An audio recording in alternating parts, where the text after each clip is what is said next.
Right breaking చూస్తున్న వివాదాస్పద వ్యాఖ్యలకు కేర్ఎఫ్ అడ్రస్ గా కొందరు రాజకీయ నాయకులు ఉంటున్నారు.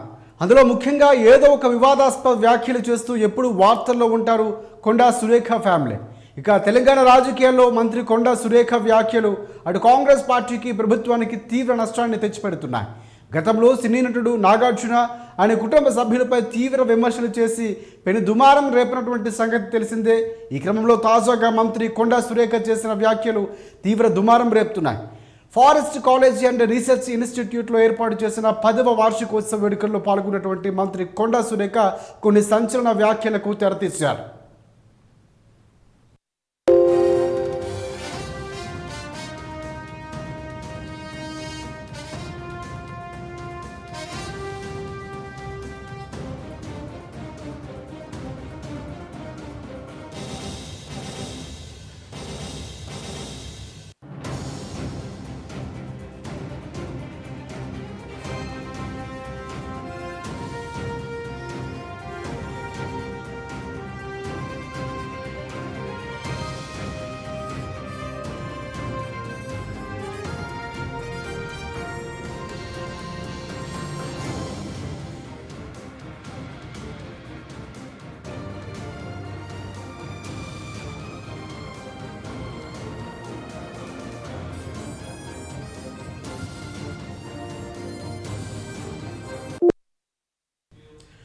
రైట్గా ప్రధానంగా తాము రాజకీయ నేతలమని పేర్కొన్నటువంటి కొండా సురేఖ రాజకీయాల్లో వేరుముద్రగాలు కూడా సీఎంలు అవుతారంటూ చేసిన వ్యాఖ్యలు తీవ్ర దుమారం రేపుతున్నాయి. ఎంతో కష్టపడితే కానీ ఐఏఎస్ ఐపీఎస్లు కాలేరని, ఎంత కష్టపడి ఐఏఎస్ ఐపీఎస్లు అయినా చివరికి తాము చెప్పింది మాత్రమే వినాల్సి వస్తుందని కూడా కొండా సురేఖ కీలక వ్యాఖ్యలు చేశారు. ఇప్పుడు ఈ వ్యాఖ్యలు తీవ్ర దుమారం రేపుతున్నాయి. ఇప్పుడు కొండా సురేఖ చేసిన వ్యాఖ్యలు నెట్టింట తెగ వైరల్గా మారుతున్నాయి, తీవ్ర విమర్శలకు దారితీస్తున్నాయి. గత 10 ఏళ్లలో తెలంగాణ హరితాభివృద్ధికి ఎఫ్సిఆర్ఐ కీలక వేదికగా మారిందని తెలిపారు కొండా సురేఖ. అలాగే అడవులు పరిరక్షించడం కానీ, వాతావరణ మార్పులకు సంబంధించి నియంత్రణ, జీవ వైవిధ్య సంరక్షణలో నైపుణ్యం కలిగినటువంటి యూత్ను తయారు చేయడంలో ఎఫ్సిఆర్ఐ సంస్థలో ముందు వరుసలో ఉంటుందని పేర్కొన్నారు. అయితే విద్యా ప్రమాణాలు, పరిశోధన, మౌలిక వసతులు చాలా అభివృద్ధి చెందినట్లు కూడా పొగడ్తల వర్షాన్ని కురిపించారు కొండా సురేఖ.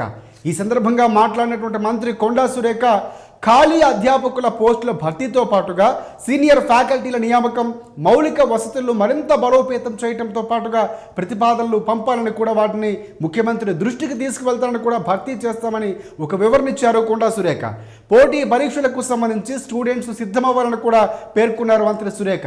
ఇంకా ఫారెస్ట్రీలో ఉన్నటువంటి విస్తృత అవకాశాలు ఉపయోగించుకోవాలని తెలిపారు మంత్రి కొండా సురేఖ. ఈ వ్యాఖ్యలన్నీ బాగానే ఉన్నా ఈ సందర్భంగా మాట్లాడినటువంటి కొండా సురేఖ ఖాళీ అధ్యాపకుల పోస్టు భర్తీతో పాటుగా సీనియర్ ఫ్యాకల్టీల నియామకం, మౌలిక వసతులకు సంబంధించి మరింత బలోపేతం చేయడంతో పాటుగా ప్రతిపాదనలు పంపించాలని, వాటిని ముఖ్యమంత్రి రేవంత్ రెడ్డి దృష్టికి తీసుకువెళ్ళి భర్తీ చేస్తామని కూడా సురేఖ ఒక క్లారిటీ ఇచ్చారు. పోటీ పరీక్షలకు స్టూడెంట్స్ సిద్ధమవ్వాలని పేర్కొన్నటువంటి మంత్రి కొండా సురేఖ ఫారెస్ట్రీలో ఉన్నటువంటి విస్తృత అవకాశాలు సద్వినియోగం చేసుకోవాలని అక్కడ విద్యార్థులకు తెలిపారు. ఈ వ్యాఖ్యలన్నీ బాగానే ఉన్నా ఆ మధ్యలో ఆమె చేసినటువంటి వ్యాఖ్యలు తీవ్ర దుమారం రేపుతున్నాయి. అసలు ఎంతకీ కొండా సురేఖ ఏం మాట్లాడారో ఒకసారి విందాం, మళ్ళీ దాని గురించి ఒకసారి చర్చిద్దాం.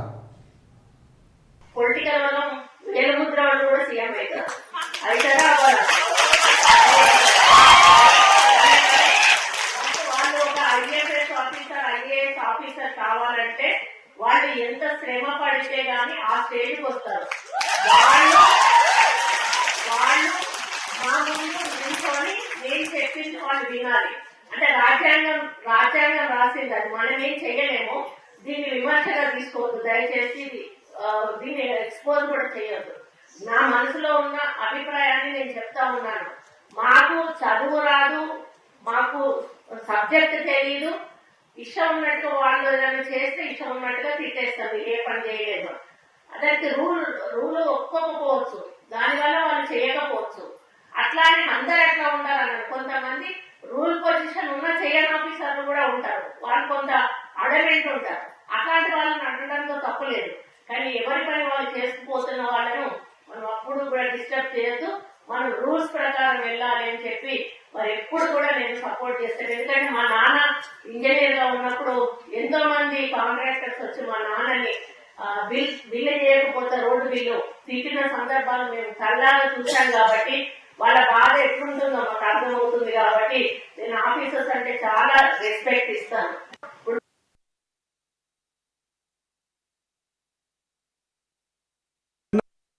చాలా కీలకమైనటువంటి వ్యాఖ్యలు చేశారు. తన మనసులో మాటను చెప్తున్నట్లు ఆమె వెల్లడించారు. సో ఆ మనసులో మాటలు ఏంటంటే, సో ఐఏఎస్ ఐపీఎస్ ఎంత కష్టపడినా కూడా మేము చెప్పిందే వినాలి, అది రాజ్యాంగంలో ఉన్నటువంటి హక్కుగా కూడా చెప్తున్నటువంటి సందర్భం, అది అలాగే ఉండాలి. సో అందులో మార్పం లేదు. కొంతమంది ఉంటే ఉండొచ్చు, సబ్జెక్ట్ ఉంటే ఉండొచ్చు, కొంతమంది అధికారులు వాళ్ళకి నచ్చినట్లు పనిచేస్తే చేయొచ్చు, కానీ వారికి నేను రెస్పెక్ట్ ఇస్తానని చెప్తున్నారు.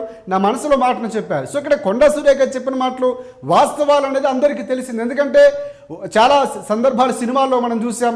సినిమాలో అలాంటి ఒక సందర్భాలు వచ్చినప్పుడు అధికారుల యొక్క పాత్ర ఎలా ఉంటుంది, వాళ్ళు చెప్పినట్లే వినాలి, ఆఖరికి కాలు బూట్లు తీసుకొచ్చినటువంటి సందర్భాలు, ఇలాంటి సందర్భాలు సీన్లు కూడా సినిమాల్లో చూసాం. అక్కడ వాస్తవ పరిస్థితుల్లో కొండా సురేఖ చెప్పారు.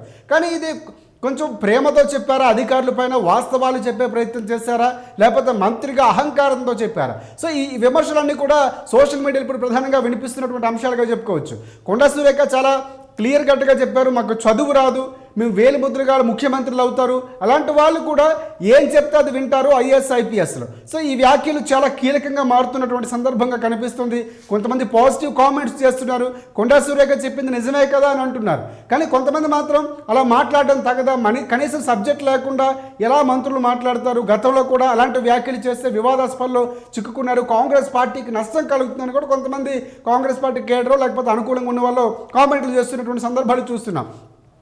ఓవరాల్గా మాట్లాడుకుంటే కొండా సురేఖకు సంబంధించినటువంటి వ్యాఖ్యలు దాదాపుగా నిజమే అని చెప్పినటువంటి వర్గం ఉన్నారు. ఆమె మాట్లాడిన మాటలు వక్రీకరించడం లేకపోతే ఇంకోటి చేసే ప్రయత్నం చేయొద్దని కూడా కొంత విన్నపం చేశారు. తప్పుగా తీసుకోవద్దని కూడా సురేఖ మాటల్లో చెప్పారు. నా మనసులో మాటగా నేను చెప్తున్నాను, సో జరిగింది అదే, అందుకే వాళ్ళంటే రెస్పెక్ట్ ఇస్తాను, నేను వారి పని వాళ్ళు చేస్తారు, కొంతమంది చేయకపోవచ్చు. ఇలాంటి వ్యాఖ్యలు కూడా కొండా సురేఖ ప్రధానంగా చేశారు. ఈ వ్యాఖ్యలకు సంబంధించి ఏమైనా స్పందించే అవకాశం ఉందా, ఇది ఏమైనా వివాదంగా మారుతుందా లేకపోతే ఇక్కడితోనే ఆగుతుందా అనేది మాత్రం చూడాల్సిన అంశం. మొత్తానికి కొండా సురేఖ వ్యాఖ్యలు మరోసారి తెరపైకి వచ్చాయి, వివాదాస్పదంగా మారినటువంటి సందర్భం కనిపిస్తుంది.